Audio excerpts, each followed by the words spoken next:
Happy to be back. Happy to be here. All right, let's pop it off. When the killer doesn't realize he's being recorded. What you mean by that, cuh? There was death, the high priestess. Killed my goddamn sister. Shit. From the moment Lee was born, Max Porter was very protective of his little sister. The two remained as thick as thieves all throughout high school. Thieves ain't and really when like... Max went off to college to major in massage therapy, Lee followed him as soon as she could, even going into the same major. Interesting. Unfortunately, these siblings couldn't be joined at the hip forever. And when Max moved to California after college, Lee began to struggle. She fell behind in school and eventually dropped out. At 19, she began a relationship with a 38-year-old man named Jesse. What? According to interviews with Jesse, it was while dating him that Lee found herself immersed in a world full of parties, drama, and heroin. This went on for months, with Lee's friends and family noticing her rapid decline into addiction and depression. Oh my God. In May of 2014, Lee made a concerning post on Facebook. Some nights, I can't sleep. I end up staying up all night thinking of all the things in my life I f***ed up. You'd think after trying really hard to get back up on my feet and actually doing it, I'd be proud of myself, but nope. I simply can't get out of this state of depression. Damn. I would love it if someone would talk to me right now, with an open mind and heart. Please say somebody talk to her, Lee's bro. DMs were soon filled to the brim with people reaching out to help her. Thank God. One of the many friends and family members who reached out was a man named Christopher Wade. Why he look like that, the two though? had known each other in high school, but hadn't been incredibly close. He looks Regardless, crazy, Chris reached bro. out and told Lee that if she ever needed someone to talk to, he was always there. Seeing him as someone who cared about her well-being, she began confiding in him about the struggles she'd been going through. All right, Jesse reserving was judgment. planning on moving away in order to get clean, meaning Lee was about to be homeless. She also told him about her struggles with addiction. Despite the bad choices she'd made, Lee wanted nothing more than to get her life on track. And she was determined to get sober.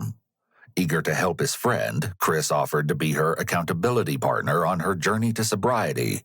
And he even offered to help her move into a friend's house on June 3rd. With some hope for the future, Lee was looking forward to June 3rd and getting her life on track. However, the date came and went, and those closest to Lee realized that no one had heard from her in over 24 hours. The nigga, the boyfriend did it. While it might be normal to go days without hearing from a friend or relative, Lee always kept in contact with people, and she would update her Facebook page multiple times a day. Silence from her could only mean one thing. Something was terribly wrong. The last thing Renee, Lee's mother, had heard from Lee was that she was planning on going to Chris's apartment on the 3rd. Renee called Chris to ask if Lee was with him, and he told her that Lee had left his apartment on the 3rd and had gotten into a mysterious truck. Not thinking much of it at the time, Chris informed Renee that he hadn't heard from Lee since she left his apartment, and he was shocked to learn that no one else had either. With no sign of Lee anywhere, Renee got the police involved, and Facebook groups were quickly organized to help find any information regarding Lee's location. After a week with no sign of her anywhere, the police began interviewing those closest to Lee to see if they could shed some light on what may have happened to her. Eager to find her, Chris spoke to police in the hopes that maybe he could help them track down the mysterious truck he had seen Lee get into. The following mostly never-before-seen footage has been analyzed by a qualified team, including a licensed attorney, a former licensed psychologist, and a licensed professional counselor. Former? So Oh, snap. Lee actually came and spent some time with you. Yes. And you kind of repeated that story ad nauseum, so I'm not going to go through a lot of the details as to that because I've read the reports. And you went through pretty much in detail with Detective Lopez this morning about how, she started messaging you back and forth on Facebook in the last couple of weeks. And stop me if I'm wrong and correct me if I'm wrong, but let me just summarize this a little bit. She had been messaging you, telling you that her relationship was going bad, asked you about maybe having a place to stay. I'm suspicious of what's his name? Why would she ask you a place to stay? She didn't ask me. I offered it to her. Okay. As far as it wasn't I was lucky going to say Christopher. I was right. It was that she had already broken up with her boyfriend. I asked her if she needed a place to stay or if she needed money or anything like that. She Why? never asked me for money, but she did initially take me up on having a place to crash for a while until she got back on her feet. As soon as detectives begin questioning Chris on his relationship with Lee, his hand comes up to his face. This could be a sign of discomfort and self-soothing, which detectives will likely take note of. However, being in an interrogation in front of police would make anyone uncomfortable. I was about to say, like, Why would you be what so if I, generous and offer to let your place be if used by a young drug user? they ask me a question and I fart, like, hey, you know, in some cases, a lot of animals, when they're scared, they flatulate. Interrogation in Oh front my of police God. would make anyone uncomfortable. On God, I don't like Why would police, you bro. be so generous and offer to let your place be used by a Facts. young That's a good drug question, user? Detective Baldman. Oh, you ain't even that bald, actually. I guess the best answer to that would be is He because was, she's a friend. no, he was trying to smash. I'm extremely loyal to my friends. Cap. If any of them, even the ones I haven't spoken to in years, were to ask me for it, I'd give them the shirt off my back. Cap. Chris starts out his response by saying, I guess the best answer would be. Literally This cap. seems to imply that he's not just answering, but instead, he's thinking about the best way to answer and the way that would be the most acceptable to the detectives. Okay, The truth would okay, likely be yeah. a bit of niceness mixed with a bit of self-serving motivation. Mm-hmm, While mm-hmm. this is a completely standard motivation for helping someone, Chris is clearly worried that this might make him look suspicious. Well, he His words is. here are likely a slip-up, as they show he's more interested in giving the best answer rather than the truth. Mm. I asked her, you know, where am I meeting you so we can go and get your stuff and get you moved in. I tried asking her several times on that, but she never really replied to that. She would always change the subject. Did she ever get mad at you and act like you were prying? No, not to my knowledge. So during this most recent time when she was spending time with you, was she ever angry? No, she was very depressed though. Then around 1 o'clock, we went over to the Boston Market off of 92nd and Sheridan. During this time you were with her, did she talk Oh, about he has an what's going alibi? on? No, I asked her how she was doing, and she said she was doing good, and that she hadn't had any temptations or hadn't been using again. Did she seem like she had been? She was high at that time? Not really. It seemed, now that I think about it, that she was more coming down off of it. Chris states that he believed Lee might have been coming down off of a high. The short-term effects of coming down would be an elevated heart rate, elevated breathing rate, and an increased blood pressure rate, Okay. making the individual seem almost panicky. From how we've heard Chris describe Lee that day, she seemed to be calm and quiet to the point of appearing depressed. Literally just said Based on that. this description, it seems unlikely that she was actually coming down off a high. He's capping. When you said that she was depressed, what did you mean by that? Well, she had told me she was depressed. She told you she was? Yes. I mean, she came out and said, I am depressed. She texted me on Tuesday morning and said, I am depressed. Feeling kind of depressed. Can we hang out? Okay. Where the text message at, though? So I said, okay. And I was making sure that I was trying to keep her as optimistic as possible. How are you doing By killing her. I treated her out to lunch. I was being as courteous as possible to her, you know, asking her, you hungry? You want something to eat, some snacks, something to drink when we got back? And I don't believe you. Seemed to be somewhat receptive to that, but throughout the whole time, the smiles never went to her eyes. Yeah, like what the fuck? Normal What? smiling will cause the eyes to start to crinkle a little bit. Crinkle? Crinkle fries. But when she was smiling, it was just with her mouth. There wasn't any eye movement. So what does that tell you? Nigga, you're not a behavioral analysis, bro. The crinkle of the eyeballs let me know. She was telling the truth when she was depressed. But now that I think about it, with her coming down, it just might have been that she didn't like lying to me. Chris is a student of criminal justice at Everest College. That's so why he's talking like that. May be something he picked up in a class on nonverbal communication and behavioral analysis. Damn, he got a 4.0. That he was watching her very closely. Oh God! So you guys were together then that afternoon after you've eaten at the restaurant. Yeah. You're back at your place playing video games. Yes. How long did that go on for? You think? I think it went on for maybe 2 hours or so. A couple hours. When did you kill her? Does she bring up the depression issue anymore? No, she doesn't, but I still keep an eye on her. So you characterizing her behavior then that afternoon as being depressed? Is that what you're Yes. As depressed, but not self-destructive. By stating that Lee seemed depressed, Chris appears to be leaving open the option that Lee might have taken her own life. We were just getting ready to get back in the video game, then she leaned in and kissed me. Cap. I was letting her go as far. How is she ready to take her own life, but she was literally expressed how she wanted to get her life together. Now she's dead. She didn't take her own life, bro. Come on now. Also, she didn't kiss you, bro. I promise you she probably didn't kiss you. She might have. I don't know. Who knows? Back in the video game, then she leaned in and kissed me. I was letting her go as far as she wanted. Then when it led to the bedroom, we kind of flip-flopped between who had the wheel, so to speak. What that mean? What? Before you actually went into the bedroom, what? Was there some discussion about her? Well, They just blur out sex? When she started taking off her sweater, I broke it off and I asked, "Are you sure about this? Is this? I'm not asking you to do this. I made it very clear that I was not wanting to impose that on her or any sort of implication towards that." Did you end up using a condom? No, I did not.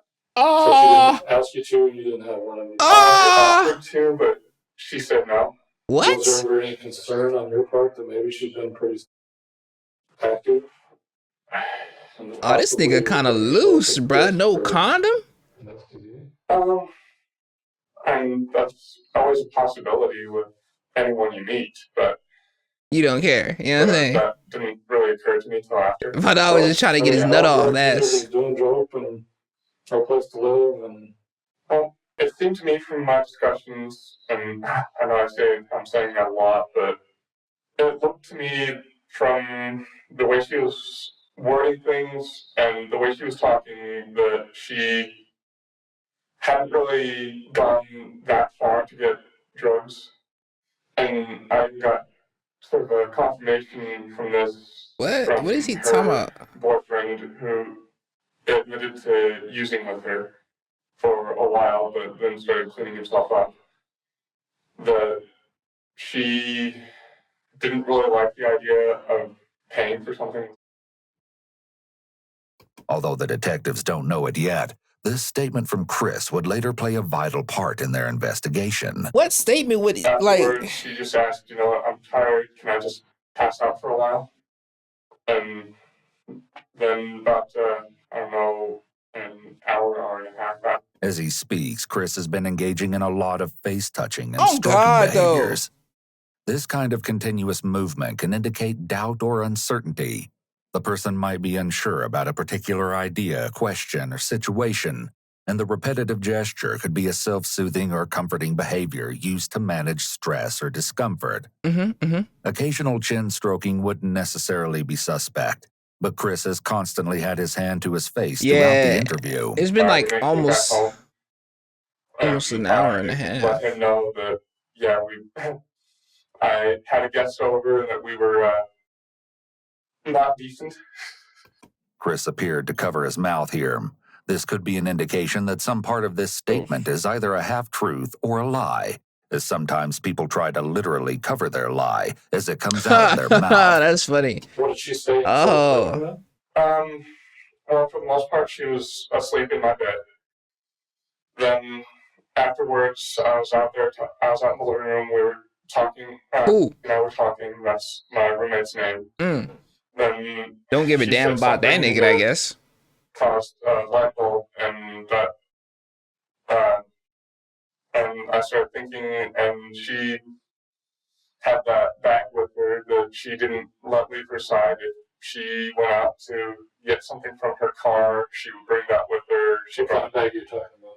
It was a purple bag. I think it was a Cromwell bag. So you're talking about one of those little velvet bags that they carry around for stashes, that type of thing. Yeah. And What was in the bag? Well, that might be private. yes, You know what I'm saying? afterwards, I saw her drug paraphernalia. Oh, okay. I only went through the Cromwell bag. I think. So you found out while she was sleeping. Yeah. You woke her up. Yeah, I woke her up very gently. I apologized to her because I had looked into the bag. What was her response to you violating her privacy? After I explained myself to her, I think she was annoyed that I had done it without her permission, but I think she understood where I was coming from. Because, as I told her, I was worried about her.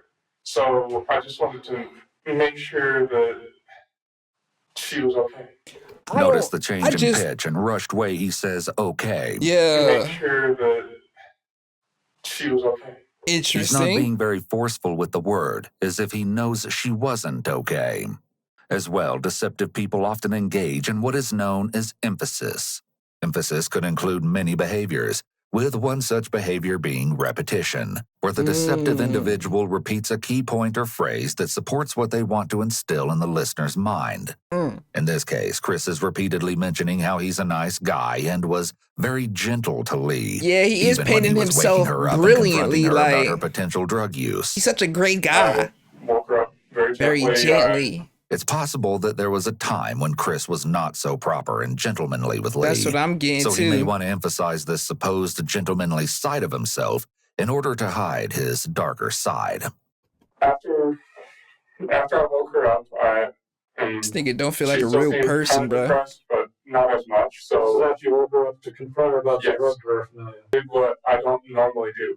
If someone asks me to do a tarot reading for them, Whoa. Go back. And she still seemed kind of depressed, so I did what I don't normally do. If someone asks me to do a tarot reading for them, I will do a tarot reading hell for them. nah. But other than that, there's not very many people that I will ask if they would like me to do a tarot reading for them. After I laid out the cards, the first thing that popped out to me were that there were 3 of the major arcana. Those indicate something significant. Show me what you did.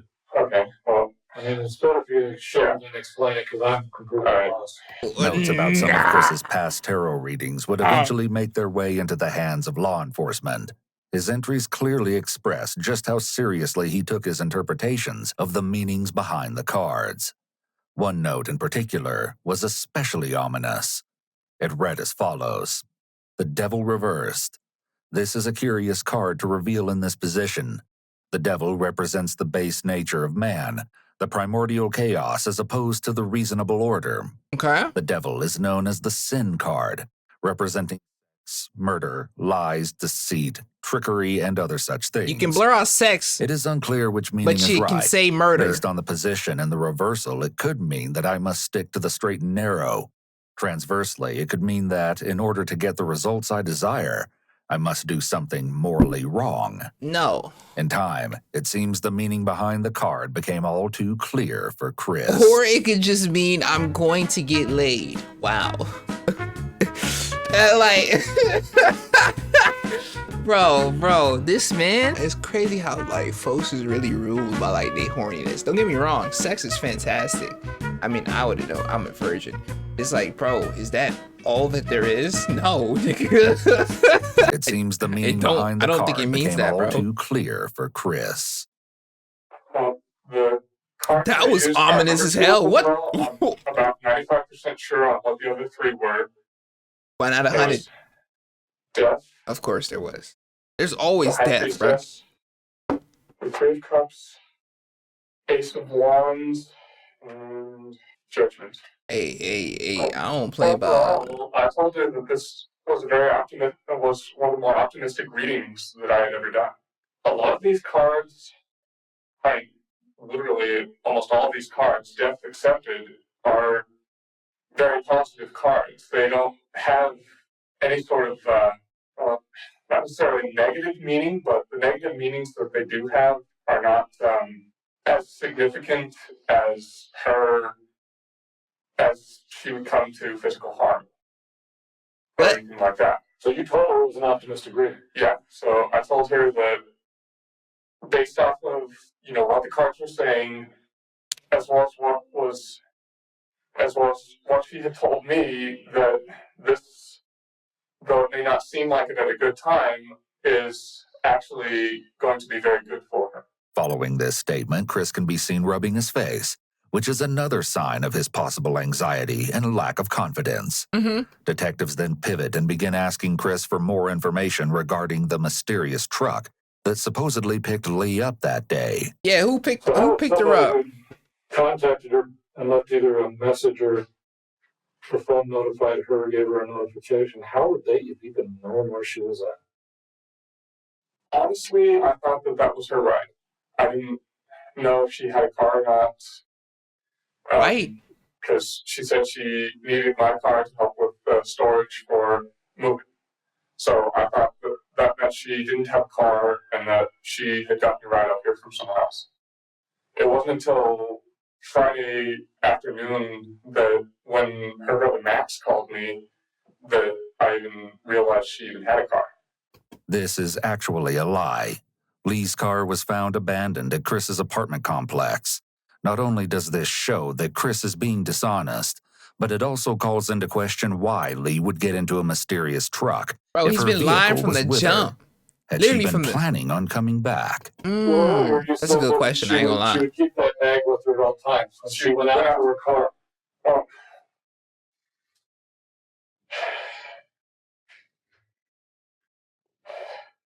Here, Chris is caught in another of many lies. Is he good? When confronted over his conflicting statements regarding Lee's car, Chris stops talking and can be heard taking many deep breaths. Yeah, because you're getting caught up, buddy. Nigga resembles a bovine creature. What is a... When individuals are anxious, the body needs more oxygen. What is bovine? So people will use various methods to get that oxygen, such as breathing deep or sniffing. Have you ever traveled with her anywhere? Bovine is a donkey. Yo, also, like, is it just me or is the narrator low-key like stating stuff in a way that it makes sense that he said it? Like, it makes sense what he said, but it's like, well, yeah, how else would they get that oxygen, bro? Like, photosynthesis. Such as breathing deep or sniffing. Oh my Have you ever god. traveled with her anywhere after that? No. Once she got in that truck and left your parking lot, you have not That was seen the her last since. I have seen her. Where did you go with her? The only place I went with her, besides within my apartment, was to Boston Market, and I showed the officers when they arrived. You did have a receipt receipt for that. Boston Market. You didn't go anywhere else with her? Nowhere else. Have you traveled yourself towards the DIA, out towards the airport at all in the last couple of days? What? The DIA what? Since she's left, you've not gone out that direction. No, not at all. There's schools up around Grant and 97 Grant. Yes. Have you gone east of there? No, not really. I don't really get out all that much. For the most part, I might go out maybe once in a blue moon and have a drink at the bar. And kill somebody. But other than that, I stay at home, watch movies or work on my book or whatever, or what have you.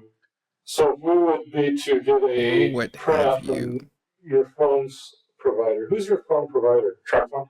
I know it's TrackPhone. Is that the actual company that Yes. provides the service? Yes. And TrackPhone was able to give us the coordinates for every time your phone pinged somewhere. Yeah. Which they can do. I don't know if you know what Yeah, that means, but I don't like that means means of. activated either by receiving a call, sending a text, whatever, receiving a text. It bounces off of a cell tower. I understand So that. if we traced your phone, what would it tell us? Notice how this is the moment that Chris decides to tidy up the cards, which is likely a grooming behavior. This suggests that Chris is feeling anxious about the information his phone may reveal about his location. Individuals may engage in grooming behaviors in order to expel nervous energy. This may take the form of grooming themselves, such as adjusting the collar of their shirt or smoothing out imaginary wrinkles from their clothes. It may also involve grooming their immediate surroundings, such as wiping dust off the table, moving a water glass, or in Chris's case, Stacking up his tarot When Chris is cards, asked bro. about what his phone data will show, you can see him covering his mouth, which can be a sign of deception, as individuals may do this as a way of literally covering a lie. This nigga Now been the lying from the detectives know the jump. supposed story of what happened to Lee on June 3rd. It's time for them to ask Chris some hard-hitting questions. Talk to me. Unbeknownst to him, they've been doing their research on him over the past week, and they've discovered some very disturbing information straight from Vicky Wade, Chris's own mother. Vicky Can Wade. you fill me up in a little bit of Christopher's history growing up? Yeah, he went into the Army. How did he do it? He did some deployment time? He did some deployment time. He started having nightmares in deployment, and they sent him back. Okay. Did he get discharged? Yes. And what was that? Was that a medical discharge or It was a medical, yeah. for psychiatric reasons? Yes. And he said he didn't get a lot of sleep. They Interesting. didn't have the barracks set up to where the night crew could sleep. I don't know if that contributed to the hallucinations. I'm not sure exactly what he was hallucinating. Okay, What man. would make you think he had hallucinations? That's what he told me. He did? Yeah. What, That's what Chris told me. when was that? When he was in the Army after he got back. What kind of hallucinations? It's possible that the stress from the deployment triggered Chris to experience psychosis. It's also a Can that happen possibility for that he real, for faked real? symptoms to get out of the military. Yeah, But that makes typically, some more sense. I ain't military gonna lie. doctors are able to assess for malingering, which is when someone exaggerates or fakes illness. Also true. Growing up, his dad was into... And Chris What? found it online at a very young age. Chris was pretty messed up with it in high school. Okay. He stashed pictures of every sort, God dang, it's cold, bro. What the hell? of every sort. What was he looking at? Well, I call it pretty hardcore. It was... Are you talking about like bondage stuff, or is it just strictly? No, not really bonded, just ugly stuff. I heard things. Like what, nigga? The principal called me one day and said he had touched a girl inappropriate at school. How old was he then? That was the... Bro, why do sophomore, people junior year. ignore patterns, bro? When's the last people? Like, what's up with that?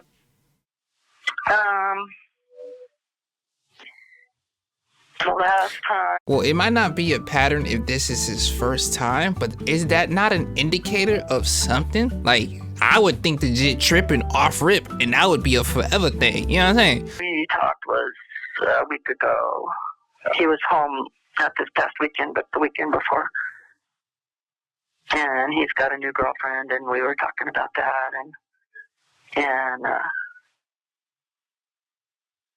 some of the concerns that I had in this situation. What are your concerns?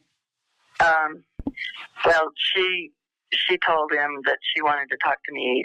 She's pregnant, not by Chris, but by another man. Wow. And Chris was... The feeling I got is Chris was trying to rescue her from some of bad boyfriends that she's had. Trying to rescue vulnerable women seems to be a pattern with Chris. Oh, Not God. only did he do this with his pregnant girlfriend, but he also tried to do something similar with Lee, offering her a place to stay and some money as soon as he learned she was down on her luck and recovering from an addiction. What, like... I asked her if she needed a place to stay or if she needed money or anything like that. This grandiose complex may make Chris feel like the savior or hero who is protecting all of these women. I mean, I don't know. I really appreciate you opening up to me and calling me that It's stuff. really hard because I don't want him to get in trouble for the past stuff. Right. Armed with this disturbing information, it's time for detectives to confront Chris. Well, the family's pretty concerned about this whole topic. Yeah. And you know, they're being accusatory towards us, Yeah. directed at you, and they're upset at you about this whole thing. They think you took advantage of her. Yeah. And 'Cause he on top of did. that, they actually think that you did something to her. 'Cause he did. Honestly, I don't know where that's coming from them. I mean, yeah, I don't really know the mother all that well, but... Well, let me tell you one place it's coming from. Okay. It's coming from family, friends, and specifically related to your mother, telling people things about fantasies that you had in high school. What you got to say about that? Concerning Lee. Well, how about just fantasies that maybe you might have shared with either your mother or other family members or people about what some of the fantasies might have been in high school?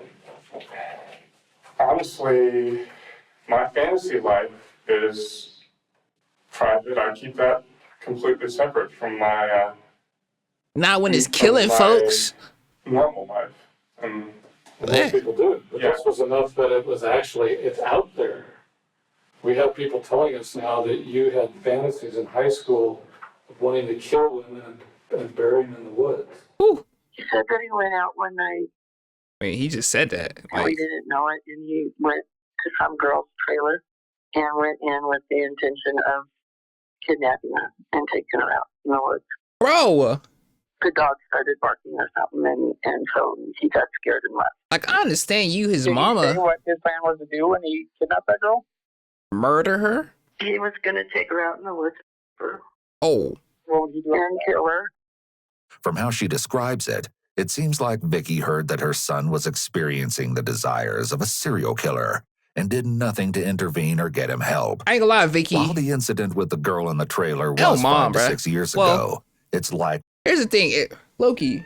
What? Thing is that an El Mom, bruh? Like, in the grand scheme of things, yes. At what point do you stop being a mom and you start being a human being? incident with the girl in the trailer was 5 to 6 years ago. It's likely that Chris's desire to take advantage of a woman never went away. Where does He that? just learned that it could be hazardous to act on those desires directly. So he adjusted his method. He may have believed that by zoning in on vulnerable girls, he could live out some of his fantasies without as much risk. Okay. That was... trying to remember back, but... Nah, he ain't gotta It seems unlikely try. that Chris wouldn't remember what the Yeah, detectives like- are talking about, and his acting skills don't appear to be fooling them. Oh Do you God! understand why? Yeah, I understand it. We as the police department and the people that here work here, and now we're looking into this young lady who's missing. Nah, don't take a sip of nothing, cut. Under suspicious, Yeah, I absolutely under understand. suspicious circumstances in the sense that she's dropped off the map, not made phone calls to anybody that she normally talks to almost on a daily basis. Last person she talked to you was you. We're getting calls and we're getting contacted by the family who said you did something to her. Yeah, he did. I don't know. I don't know you from Adam. But I do. but some of these people know you pretty well. Who's Adam? To the point that they knew what some of your fantasies were in high school. Honestly, I never told anyone my fantasy. Lies! No. Did you ever have any discussions with your family about your sexual orientation? He gay? No. Nah, he can't be. He tried to Did they ever like confront you word. about that? Did they ever suspect that maybe you might be gay? Honestly, I'm bisexual, but Oh, okay. I mean, they don't need to know that. I mean, that's whatever I do with whoever I do it with is my business. Now, when you're a That's never an issue murderer, with you and your parents or your family? If they have any suspicions about that, they kept it to themselves. Really? Yes. Okay. is there anything in that cup? Okay, maybe. Chris takes 2 pretty large drinks of water during this line of questioning. Department and the people that here work here, and now we're looking He into does this, do that though, young lady who's missing. like a coping method. Okay. That boy throat must be This parched. is often considered nonverbal communication, indicating nervousness. True. When a person is anxious, the fight or flight response is triggered, which can cause the throat to become dry. True. This could explain Chris's desire for water in those moments of high stress, when these topics were brought up. Additionally, when some people are nervous, they will drink water or do some other kind of action to diffuse the awkwardness they may feel. Interesting. The act of grabbing a cup of water in front of them allows them to focus on something else aside from the intense stare of the detective sitting in front of them. Well, Chris, I'm going to ask you right out. I would have did a backflip right on the table. Whoa. Did you Do kill you her? know where Leah is? Yes. And did you do something to her? Yes. I did nothing to her beyond what I've already said. But And honestly, I have no idea where she is. It's important to note that Chris doesn't outright say no when answering this question. This could be an indication of deception, as straight-up lying is hard for most people. yeah. Instead, by giving a vague and non-committal answer, Chris can still feel like he's partially telling the truth. The detectives will take note of this statement and his lack of actual denial. We also hear him use the word honestly here. Honestly, when you put it that way, honestly, I'm bisexual, but honestly, I never told anyone my fantasies. Something that he's said with increasing frequency throughout the interview. Yeah. His increase in using this convincing statement is telling. He's as lying. This behavior He's often literally shows lying. up more when someone is hiding something. That's And crazy. is desperately trying to convince someone that they're telling the truth, Honestly. rather than actually being honest. Regardless of what Chris is saying to the detectives, they can tell that he's hiding something from them. Not that I want people to get better at lying, but like when people are telling the truth, why not just imitate like what you were doing when you were telling the truth? When people are lying, they be throwing in a bunch of extra words, movements, all types of thought processes. Regardless of what Chris is saying to the detectives, they can tell that he's hiding something from them. Facts. I could tell that. And I'm a homeless man. Bro, there. In your apartment Whoa. or in your bed? Oh. We were trying Damn. to get a little more physical. We accidentally bumped into each other and had a nosebleed. And she had a nosebleed, but other than that, no. Well, what do you mean other than that? If she had a nosebleed, there's Yeah. blood dripping, right? Yeah, it was, and we cleaned it up, and it wasn't really anything. That's not a good one, bro. I didn't really Ain't think gonna lie. much of it at the time, so after she got up, I, cleaned up a little bit of a mess. I mean, it wasn't a major gusher, it was just a couple of drops. Where at? So I'm on my pillow. I'm a little concerned that your story about your sheets. Yeah. Chris begins covering his eyes in a movement known as eye blocking. This is a clear indication that he doesn't like where this conversation is going. Bro, And there's obviously something about this particular conversation about the sheets that he doesn't want to think about why or is hear. pillow so Alright. damn brown, bro? My pillows are currently on my bed. As far as the sheets, I have no clue. What? I mean, They're your sheets. for the most part, checking stuff in the laundry pile isn't something you really remember all that much. Bro. So it was routine, and it was covering the duffel bag, so when she grabbed the duffel bag, she might have thought that was just hanging out of it, and she'd stuff it in there. Chris uses a selective memory statement, I have no clue, quickly followed by an exclusion qualifier for the most part. He also begins fiddling with his collar and ventilating his shirt. Though this is sometimes seen as a sign of lying, this movement is more clearly an indication of someone's anxiety, as they may be growing hot or uncomfortable as their body temperature, sweat, and blood flow increase due to stress. I would have just stripped. That, combined with him nervously rubbing his neck, constitutes a cluster of deceptive behaviors. He's Damn. clearly feeling the stress of the interrogation here. He's like trying to take his shirt off. You didn't get rid of the sheets? No. Intentionally get rid of the sheets because maybe it had her blood on them? No, sir. If you did, no big deal. Tell us that. If you did it, Yeah. and because you're freaked out, 'cause there's blood on there, she's missing, you're thinking, oh, people are gonna think the worst. I better get rid of this. I understand that. Yeah. I understand that. Okay. But for you to tell me, I don't know what happened to him, that I don't understand. So if that's Because what I really happened, do not understand. And if I had gotten rid of the sheets, wouldn't I have gotten rid of the pillow too? Why would I keep the pillow but not the sheets? I don't know. Well, was the pillow have a pillowcase on it? No. Did it? No. Why It not? was the That's so. condition of your apartment that she would be all of a sudden in the middle of that experience taking your sheets and taking them off the bed? It was afterwards. Hey, bruh, you know what I'm saying? I told him. Hey, taking off the sheets after you done got doing what you gotta do. Have y'all ever had to take off the bed sheets after y'all done got done smashing? Oh, y'all doing so crazy. I respect it. I respect it. Even afterwards, Yeah, I can use the the restroom. thing's kind of bizarre that all of a sudden I gotta take the sheets off of my bed. That is crazy reasoning, bro. Let's face it, your apartment's not exactly the tidiest. Bro. I'll be the first to admit that. So It's so why nasty. all of a sudden after you're done having How you living like this? sleeping on this bed? Yeah. Nigga got a box of cheeses now behind it's his bed, bro. Holy sheets. That shit's probably like 3 years old. But Chris, just give it up. Yeah. Give it up, bro. You're done. It's up. Honestly, when It's you put it that up. way, it doesn't really make much sense to me either. Bro, what? But it seemed like the thing to do at the time because I did laundry the next day, so I didn't want to forget about it. Note how Chris is rubbing his neck, face, and jaw while answering questions. Like, damn. These self-soothing behaviors are all signs of anxiety. Nigga giving himself a As the detective's massage. questions begin ramping up, so do Chris's signs of anxiety. The only thing we ask is for them to tell us the truth, no matter what the truth is. Mhm. Okay? The worst thing you could do is lie to us. Absolutely the worst thing you could do is lie to us. Nigga's been lying this entire time. Like, I understand. So, think about it again. What's the deal with the sheets?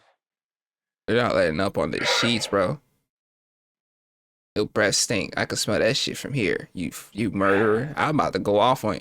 Bro, okay. Bet. Listen. Your arm and hand. Yeah, I did get rid of them. Okay. Yeah. Honestly, I can't think of anything else. Would you be surprised to know that that her cell phone went out with those sheets? Oof. Her cell phone. What? Her cell phone. Her cell phone ended up at the same place the sheets did at the dump. Stop, bro. He threw the cell phone out. Thomas, huh? How did that happen? I I- do not know. Honestly, I saw her leave with her cell phone. How do you know she left with the cell phone? She picked it up. It was sitting by the purse. It was sitting by her purse. Yes. Okay. Huh? So from the time she gets this notification What? and the time that she walked out the door, how much time? Well, maybe Nigga size one more time, bro. 1-2 minutes tops. So quick. Now's the time, Chris, that you really need to be honest with us, because scientifically and through the pinging of the phone, we can tell where it was taken to. Scientifically? Okay. So was there a phone with the sheets? And what else was This is not the time to try to cover your tracks. This is the time for you to be honest with us. This Yeah, nigga's just trying to freaking out right now. Like, Find bro, you caught. find the words to say because I'm to try and find the right words because I know that I have been untruthful, but yes, her phone was with the sheets. Oh my god, bro. Was she with the phone in the sheets? No. Damn. Yes. Time for you to really be honest with us. Yes. Because I know this is No, really she was not with the sheets. Oh, but Is she lying in the dump somewhere? Oh, God, no. yes, she is, bro. You Because of understand what we're you. asking this, right? Yeah, I understand it, but still, that's Bro, you did it. So where? What do you like? honestly, I do not know. She left and got into the truck. Nobody knew where she was at, Chris. I know that. I mean, We've got text messages. yes, We've got her phone records. and We know everybody that she talked to that day. We have phone records, we have cell towers. Bro, niggas gonna have this type of attitude after they done got doing the murdering, bro. Oh god, no. Why would you even say that? I love her. Where was all this love when you was murdering folks? We have phone records, we have cell towers. We should be able to fight people like this. okay, I Like, thought that she had prearranged to have someone pick her up, and then Chris, this is a place where you need Yeah, to tell us I what know. happened to Lee. This is your one and probably last opportunity to do this voluntarily. Yo, these some good. Oh, involuntarily means we take it out of you. Minutes earlier, Chris appeared to almost be in the confession body posture, where he was bent forward. However, when the detective pushed him for information, he began to adjust his story again. Perhaps if the detectives had used the tactics of asking him open-ended questions and trying to get him to tell his story without interference, he may have been close to a confession. So he doubled down? It's possible that the detective saw Chris was almost in the confession position and thought if they prodded him, rather than sat back and waited, that they would get the confession. Instead, they pushed a bit too hard, and he shut down. Damn. What do you think? Like, yeah, nigga, you're a murderer. It sounds to me like yes. And I maintain my innocence, but I would like a lawyer. No! By doing that, what you've now done is that you've caused us to have to stop our interview with you. It's over. Yes, I know. And I will give you a business card, and I'm going to tell you not to get out of town. No, I'm going to tell you that if you want to initiate any conversation with us from here on out, you're the one that's going to have to do that. I understand. With that, Chris is given a business card and is allowed to leave the station. Over the course of the next 6 days, the detectives continue their investigation into Chris. This nigga is collecting so as much ugly. evidence as possible in order to secure an arrest warrant. I knew from the jump he was... However, before a warrant could be secured, the police received a shocking 911 call. From who? 911. Yes, I'd like to confess to him, yes. Oh! Okay. What happened? It's the case being handled by detectives, My dog folded? No, he's not my dog. Fuck this nigga. Detectives Lopez and Lynch. Detective Lopez and Detective Lynch? Detective Lynch? Where are you at? I'm at the park here in Westminster. It's on Cherry Street. I don't know the crossroads, but You're near the pond? Yep. What is your name? Christopher Wade. Christopher Detectives Aid. were stunned. It's a Less than a AIDS. week ago, Chris had been adamantly denying that he had anything to do with Lee's Why do disappearance. they keep on going And back now to this here he ugly was, confessing to her picture, murder. bro? What had changed? As What did insinuated change? by detectives during Chris's first interview, Lee's family were desperate to find out what happened to her. Mm-hmm. Max, Lee's older brother, knew that Chris was somehow involved in his sister's disappearance, and he was tired of waiting for the police to make their arrest. So he took matters into his own hands. Oh my In an God! interview conducted on the same day as Chris's 911 call, Max described how he and Jesse, Lee's ex-boyfriend, worked together to discover the truth. They beat on this nigga, bruh? Couple days of me and Jesse have been playing buddy-buddy with him over text, trying to make him think that we didn't think he did it. We got him to meet up with us to do a tarot card reading for my sister. Despite the emotional stress he was under while being near Chris, Max had the smart idea to record every single thing Chris said to him. Bro, The Max. confession tapes begin with Chris doing a tarot reading for Lee, That's a good claiming brother that right it will there, give them bro. an idea of her current situation.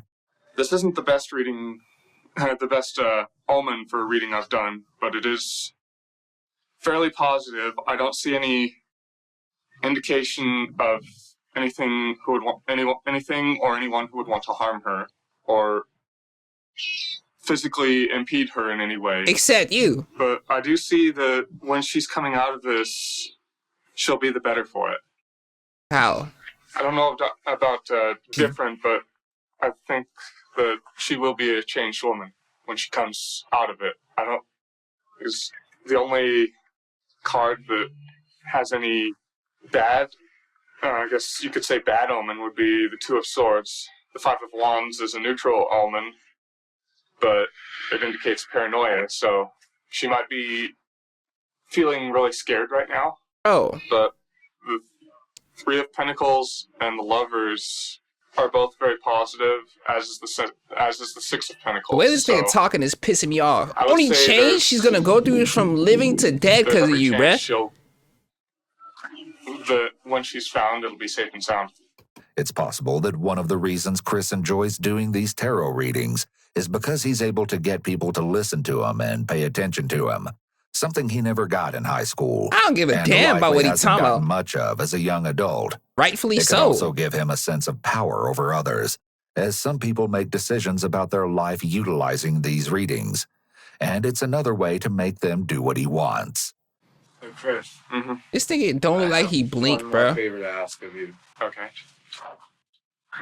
Not as a suspect and family sitting here, but as friends and acquaintances and a group of people that used to know each other and all are worried about this girl that's missing. Yeah.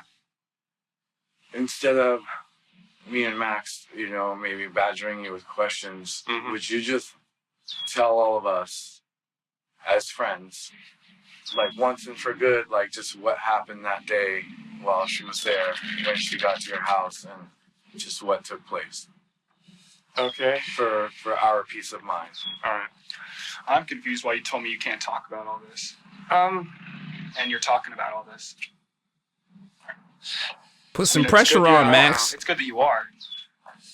But they would tell me not to talk to you. They wouldn't tell you not to talk to me. Yeah.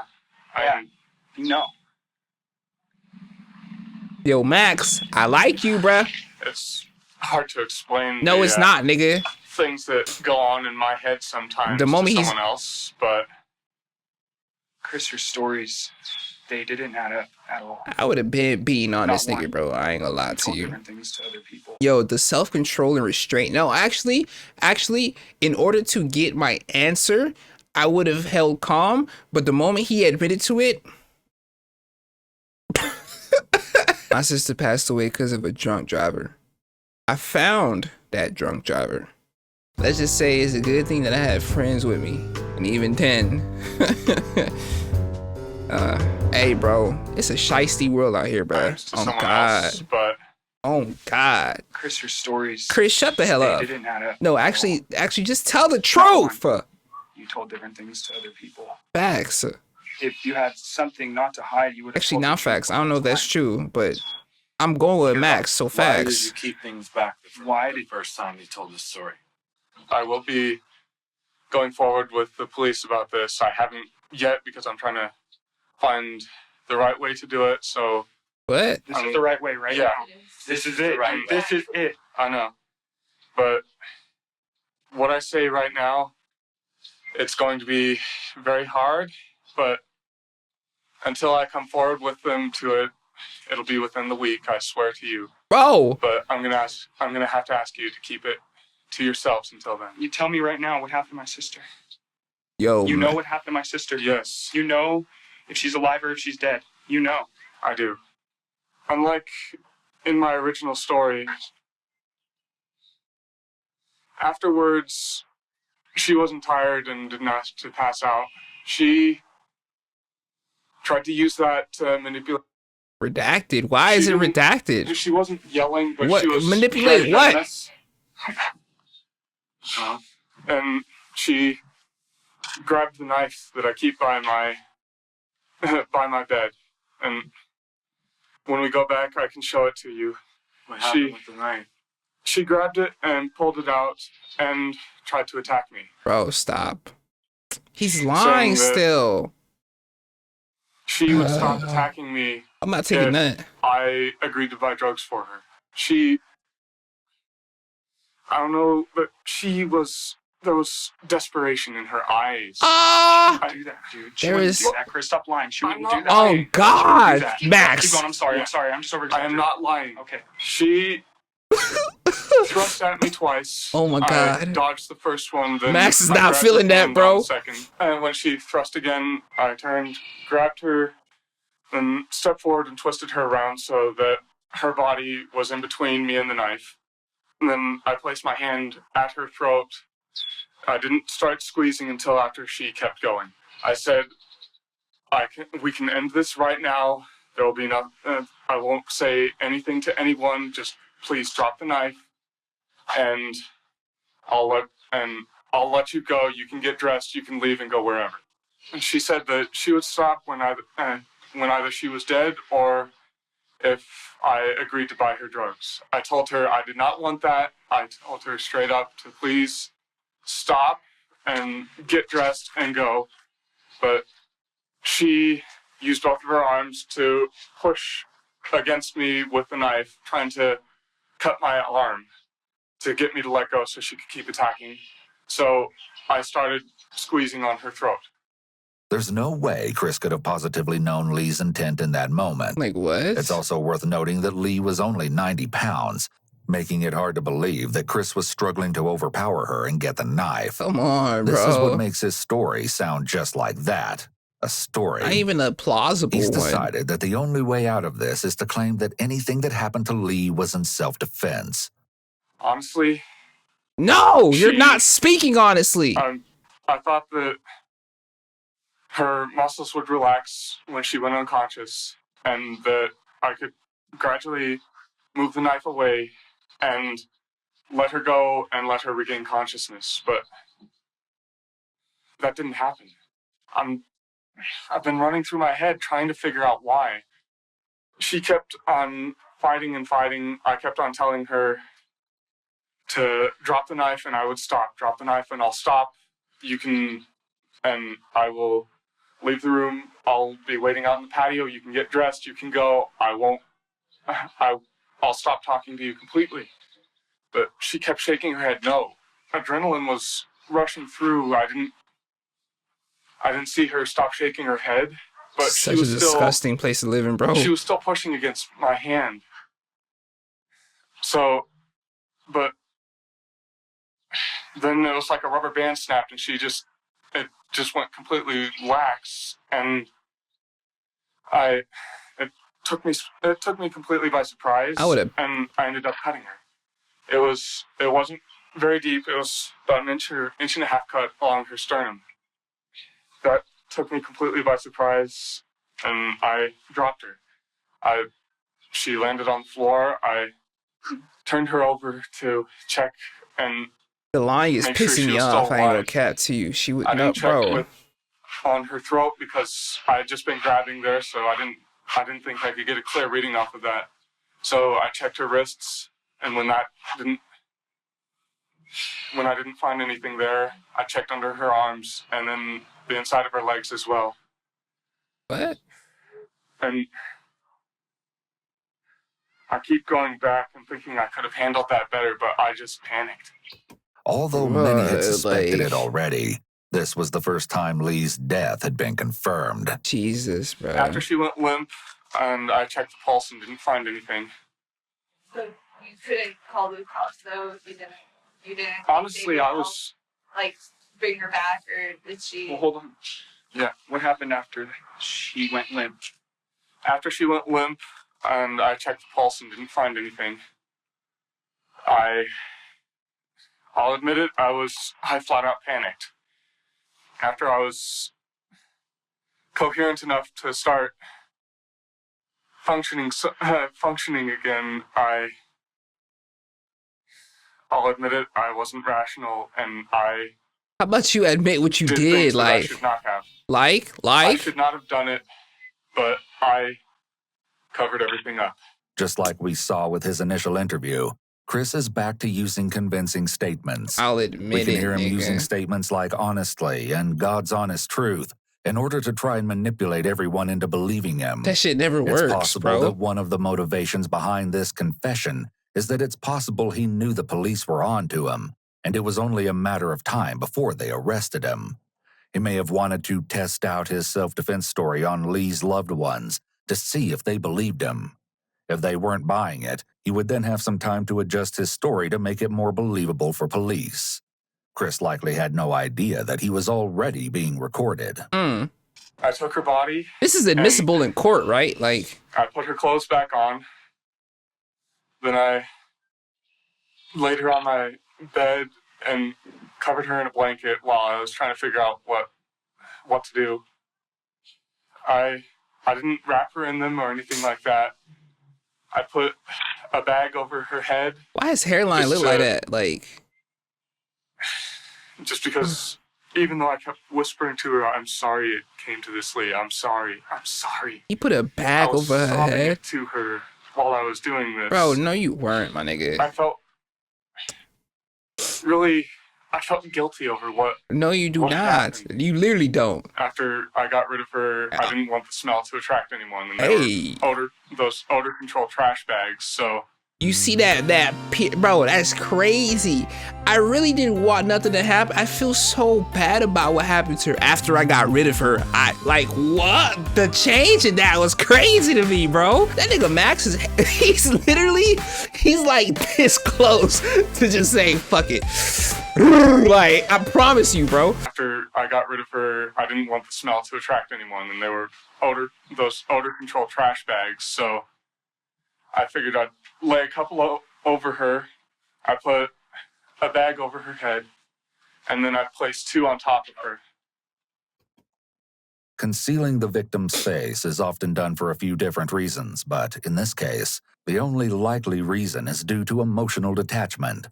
Some killers cover their victim's face as a means of distancing themselves emotionally from them.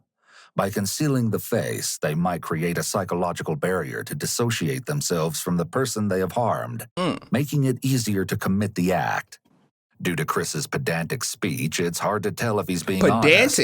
He sounds very dramatic at times, such as when he's talking about sobbing to Lee's corpse. He can see the desperation in her eyes. As if he's trying to convince the others that killing Lee and hiding her body pained him. Stop. The emotion he's trying to portray doesn't match up with the horrifying story he's telling. Nah. It's also worth noting that Chris was incredibly meticulous in terms of the steps he took to hide the body. Yeah, look at his apartment. Such as using odor-controlled garbage bags. It's almost as if he had planned this in his mind and in his fantasies for a long time. Word. Afterwards, my roommate walked in. He was early. Wait. And they did have a condom. I just told him that I had a guest over and that she was sleeping. Before he had got home, I had used some rags to clean up the blood, and I put those into a grocery bag, and I put that into the duffel bag with her. I carried it out. Bro. And at first, ew! Nigga, how another person live like this with him? And he hadn't gone to sleep. I decided to try and sneak it past him. I was taking it out. I don't think he would have noticed if I hadn't said anything, but in case he did notice, I just said I was taking something to my car. But I didn't take her to my car. I knew that if I was gone for any length of time, he'd get suspicious. So I did the only thing I could think of, and God help me, I put her in the dumpster. It's important to note how Chris repeatedly refers to Lee's body as it. Referring to her as it may allow Chris to forget that this is a human body of a girl he has known since high school, thus letting him distance himself from his own terrifying acts. I know you won't believe me, but I will be turning myself in to the police. I will tell them... No, you're going to jail right now. Oh, God. You're going to say it! Say it, Max! Where do you think you're going, man? You think I'm just going to let you walk away and drive away? Yeah! My goddamn sister. Yeah! Piece of shit. You be wait for... Come on, man. Get on your phone. Get out of there. All this recorded. Yeah. Cops. They're already on their way. You fucking... Having finally heard Chris, enough, I'm Max gonna did take what that likely hairstyle you shoes got would want to do. He punched Chris. Oh. Chris was forced to call 911 shortly after that, and the police soon arrived to arrest Wait, he punched him? Everyone in his shoes would want to do. Oh my God. He punched Chris. Yes! Chris was forced to call 911 shortly after that, and the police soon arrived to arrest him. Max was also brought down to the station in order to give a statement to police. They better have let this nigga go. He said that she tried to attack him for drug money. Right. When I was going to give her... Max, bro, for real. Max was also brought down to the station in order to give a statement to police. Talk to me, Max. He says that she tried to attack him for drug money. Bullshit. When I was going to give her money, and she knew it. So why would she go that far? She would just be like, my brother's going to give me money off and leave. Max certainly brings up a good point. Like, it instantly. makes no sense for a 90-pound woman to start a fight with a man who is nearly 6'3", when she knew she would be able to buy substances as soon as she met up with her brother.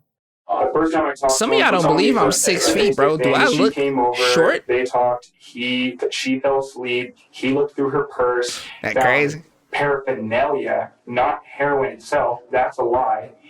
There was no actual heroin in her purse. Like, at least I don't think so, and I really doubt it, because if she had it, she would be trying to kill him for drug money, which that's no inconsistency in his life. Yo, she had heroin on her. He thought about this, bro. Max's logic checks out, and it makes sense that he immediately suspected Chris was somehow involved.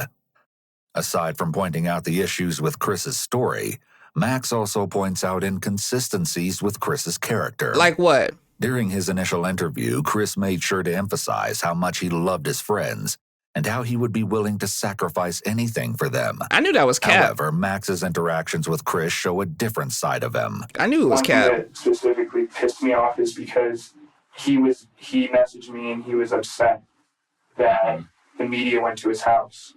He was upset at me and my mom because we told the media the apartment number, which I don't remember us even saying that. Shoot, it's so fine. I told him, I was like, I'm really, really sorry. Like, my mom must have said something. She's just worried sick about her daughter.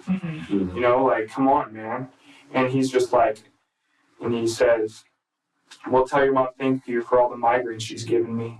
And I hope she gets a migraine herself for all the pain she has caused me. What type of Despite threat, Chris bro? claiming that he would do anything for those he cares about, he reveals his profound selfishness when he wishes a migraine on Lee's mother. Like what? People with antisocial personality disorder seem to completely delete from their awareness how they contributed to or caused a problem. Like, bro. They only see how other people's actions affect them.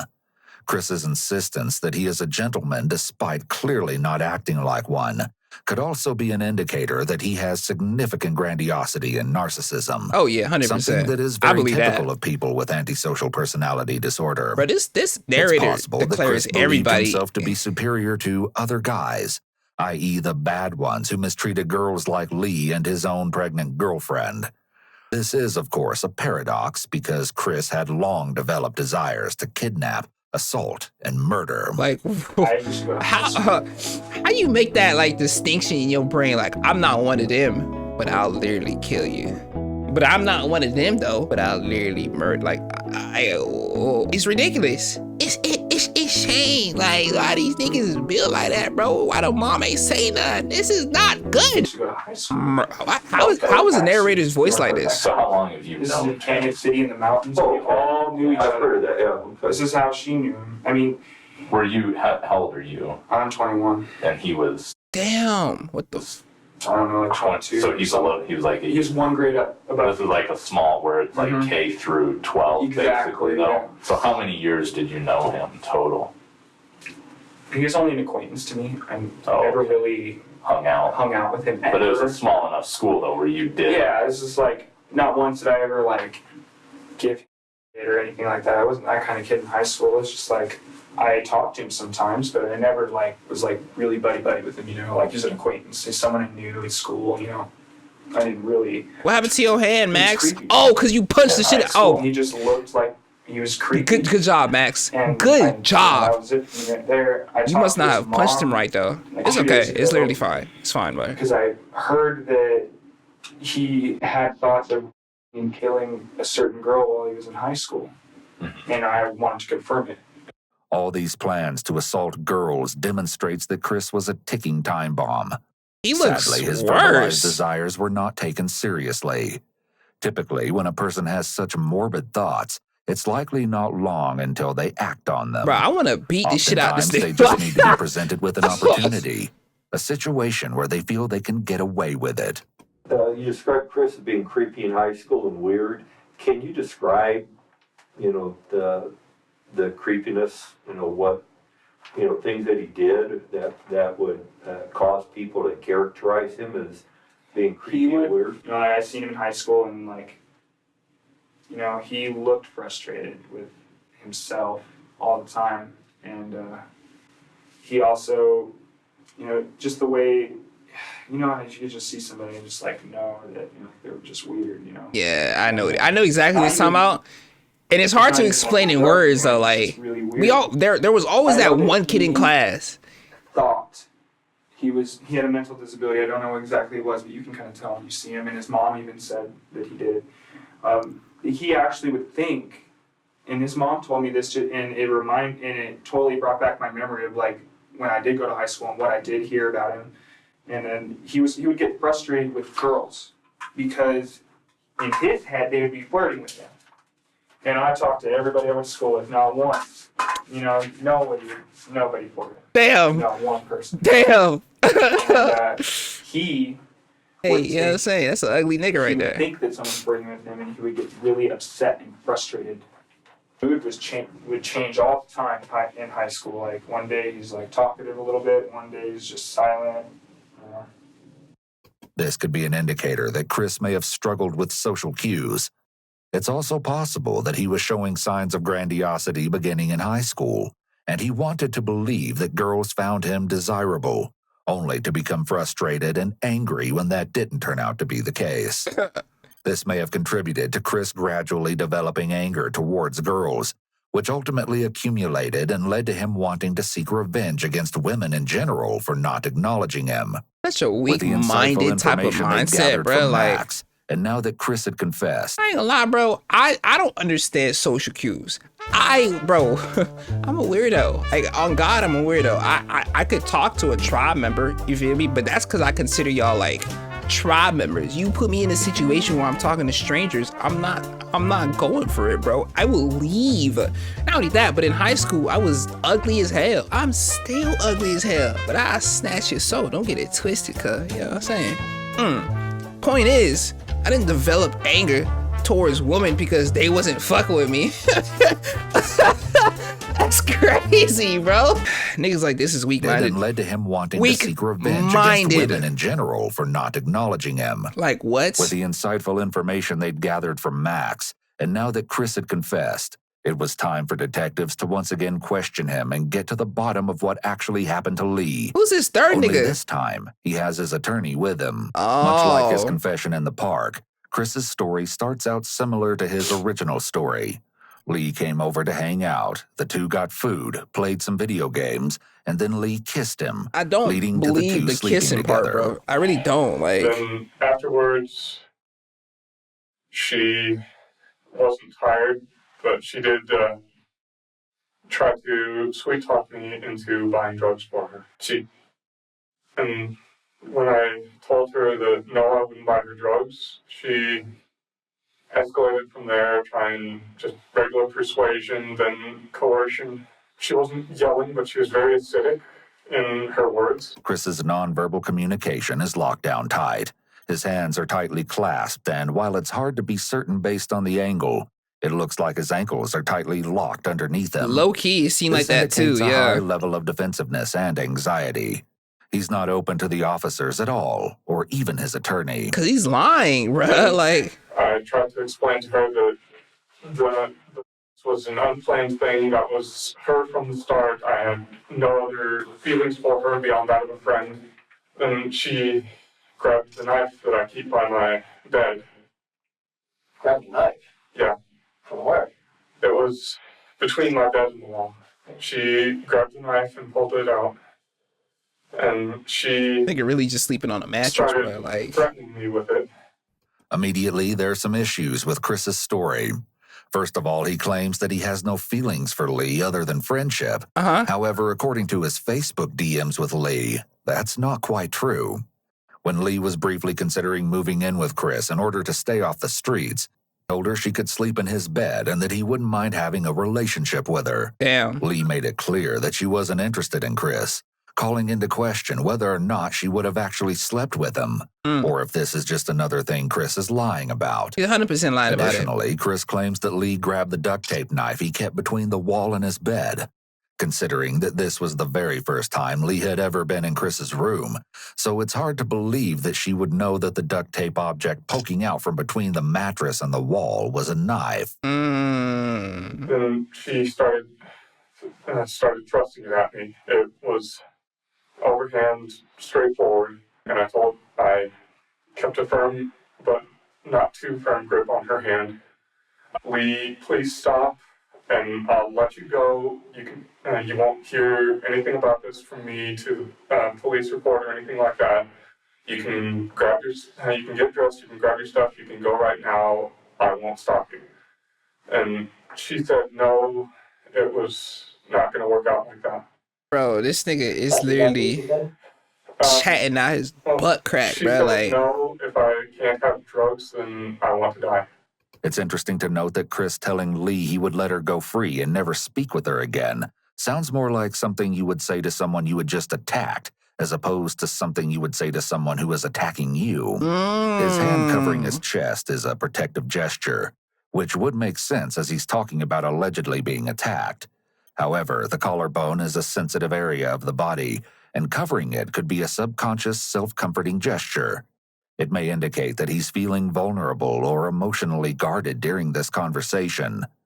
It could also be an attempt to create a barrier between himself and the detectives, signaling a desire to protect himself because he might not be telling the truth. sound like he trying to calm himself down, bro. Like, paying attention after a while because the adrenaline was getting to me or something. I didn't notice her stop shaking her head, but I did notice that she was still struggling against my hand. But then after that, I let go and I brought her to the floor. I laid her back down to the floor and I panicked. At this point, do you wish to continue to speak? As Chris continues his story, notice how his feet and body are angled away from everyone else at the table. This posture is commonly known as a closed nonverbal cue and could be an indication of discomfort and disinterest, as facing towards someone else when speaking to them is a sign of being engaged in the conversation. Facts. People's feet often point in the direction They that they want to go. Yeah. His feet are angled away from the room, I know this. showing that he That's wants to leave. crazy. People can much more easily lie with their hands and mouths. Now, having heard Chris's story about the fight, the detectives begin to pick away at his questionable story. Did you have her after she was dead? No. Ew. That's not even in anything of my fantasies even. I mean, my fantasies from high school had gone pretty dark, and that wasn't even in there. So you say that's not part of your fantasies. What are your fantasies? Facts. Like, what are... Again, counsel you not to answer the question. Chris acts very oddly when asked this question. Where most people would vehemently deny such a disgusting accusation, Chris gives an emotionless, no, ew. Yeah, As he like... says this, you can actually see him shake his head up and down, almost like he was shaking his head yes, while verbally replying no. Once again indicating that while Chris may be telling the police one answer, he's clearly thinking about another. With Chris bringing up his dark high school fantasies, detectives try to dig a little deeper into his innermost thoughts. When we talked to you the other night, you told us about a couple of girls in high school that you were still angry at. I'm not angry at them now, but I was very angry at them in the past, and when I was in high school. And I know they were just being kids now, but back then I was very, very angry at them, and I wrote down the things I would like to do to them in the journal. And where's that journal at? The one that you wrote down all that stuff in? Is that something you kept? No, I didn't keep it. This might seem a little bit bizarre to you, but are you under any kind of a treatment for mental health issues right now? No. Have you ever been? I have. It was because I was having nightmares in the Army. And the doctors there were more concerned about getting me a full night's sleep and making sure that I was fit for duty than they were about my mental health. It's important to understand that any medical discharge for psychiatric reasons would have most likely involved a serious mental health diagnosis, which effectively rendered Chris unfit for future military service. Do you hear voices? No, but main factor in me deciding to come forward with the truth is somewhat bizarre. Have you ever been diagnosed with any mental condition? Again, I'm going to ask you to Stupidity. That's my knowledge, Psychopathy. Are you Psychopathy? aware of reality? Yes. What's You know up? where you are right now? I'm in the Westminster Police Department. Are in you an interrogation. aware of your Chris's reality? lawyer may have advised him not to answer this because it's possible that they are considering a diminished capacity or insanity defense. A key aspect of that type of defense is that the defendant didn't know the crime was wrong or didn't understand. Admitting to a known diagnosis suggests prior knowledge of the mental disease or defect, and therefore also its impact on the defendant prior to the crime. Admitting that he knew he had a diagnosis could eviscerate the chance of them using this defense. Despite his lawyer's warnings, Chris did eventually decide to come forward with this information. If you remember, Chris had told Max that he was already planning on turning himself in the week that Max got him to confess. Chris claimed that his tarot cards told him that if he didn't confess, the guilt would eventually destroy him, and he alleged that he was going to take his own life. But Lee's spirit had come to him and told him not to. I'm not going to judge it right or wrong, but I do regret what I did, and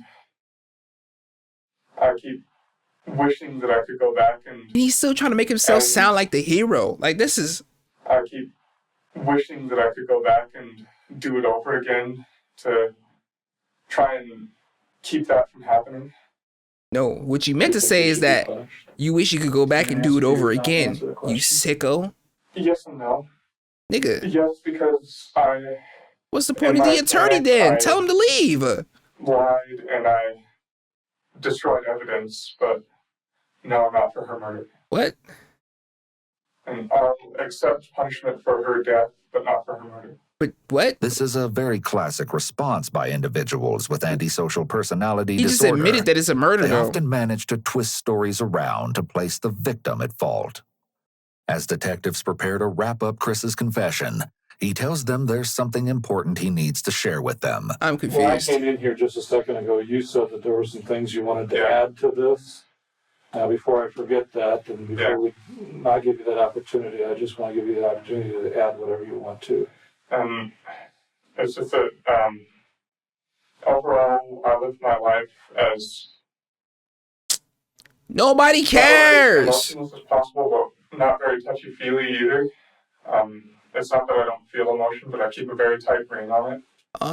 Tight At rein? my grandmother's funeral, I probably cried maybe 4 or 5 tears total. And even with all the touchy-feely speeches and stuff at my brother's wedding, I didn't even shed a tear. So, just to notify you of that, I have emotion, but I keep a tight chain on it. I hate that I understand what he's talking about, but also... The only emotion that I find any sort of value in is loyalty. Shut the hell up, nigga. To friends, to family. You have no loyalty. Even after confessing to murdering someone and covering it up, Chris is still doing his nice guy routine. Like what? Claiming that above all, he values loyalty. That makes no With damn this final sense. statement from Chris, his interrogation was concluded, and he was arrested and charged with Lee's murder. If I see this nigga look One at of me his like this criminology down the street, professors bro. would soon come forward and state that he believed the criminal justice classes he took helped Chris learn how to manipulate a crime scene. In fact, as police continued to gather evidence, they spotted Chris on security footage at a 7-Eleven near his apartment, where he bought bleach and rubber gloves on June 4th, the day after Lee was killed, which he then used to clean up after her death.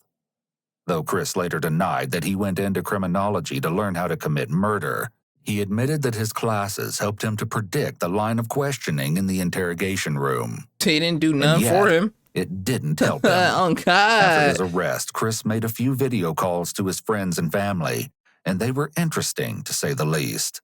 While talking to his mother, he alluded to the fact that he never expected to be in jail, perhaps because he didn't think he would be caught. And they're getting ready to discharge me from medical into general population. They're sitting there just sitting there saying, okay, we're going to send you to medium. You should be safe there. all you have to do is just tell them, if they ask you what you're in for, just tell them, domestic violence or something like that. And I just sat there and you do know my case is all over the news right now, right? Then he's like, okay, hold on a minute, let's see what we can do about that. Then next thing you know, they came in and chucked me some fatigues for the minimum security. Oh. Did they think there would be some violence in the other one? They didn't say, but I would assume yes. How do you feel about that? Bro, what the hell is going on, bro? It would be nice if people didn't jump to conclusions, but it's understandable. What? What you mean, nigga? You did it! It's hard to what conclusions are folks jumping to? About everything, because everybody in here is talking about what they've done, and it just feels impolite not to talk about it. But I just tell them it's still a kind of a sore subject. You said that it would be sometime in September when the DA prison. Okay. Well, it'll be interesting. Yeah. This is disgustingly awkward, bro. So I've been trying to keep myself busy playing chess and checkers. Nigga, nobody cares. Relearning the game of Uno and Skip-Bo. Literally nobody cares. On a few occasions, some of Chris's classmates video called him to offer their support. What? But all of our friends are behind you, and we believe that we love you, and we wanted you to know that no matter what, you're still going to be here. We're still here for you, and I don't want you to feel alone, bro. No, Not gonna lie, dude. We seriously been really pissed off because a lot of people had to stay on your Facebook. So we definitely got on there and stood the ground having your back about that.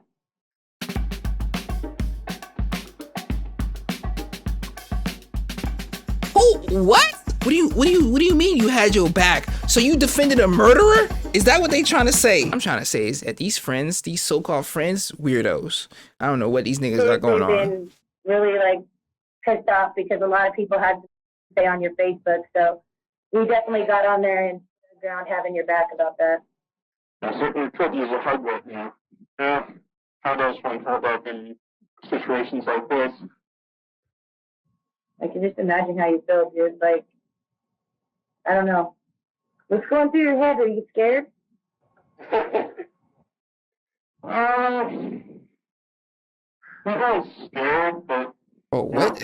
Why is this nigga... I'm glad that you're not completely by yourself in there, and that people aren't trying to keep I hope. Then I would have to break in there, so and defend you. In another call, his classmate again emphasizes her support of him. Why? A lot, more than you know, probably more than I should. And I realized how much you meant to me until you weren't there anymore. And I feel I don't know, I feel it's a lot of people.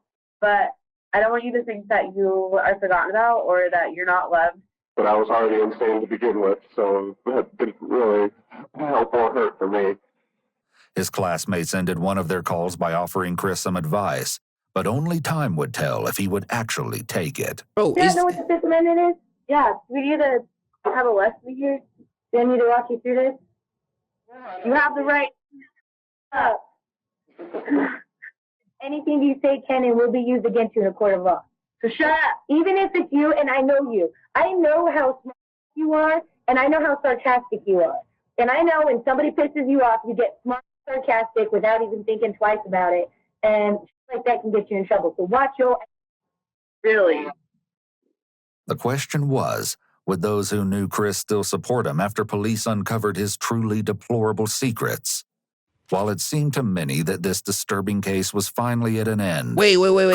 So they don't know that, he actually did it? They think that he's just locked up in there or something, bro? Cause, this is insane. She's talking about I think about you more than you know, more than I should. Shorty, are you like, do you like him or something because of this? Like, I don't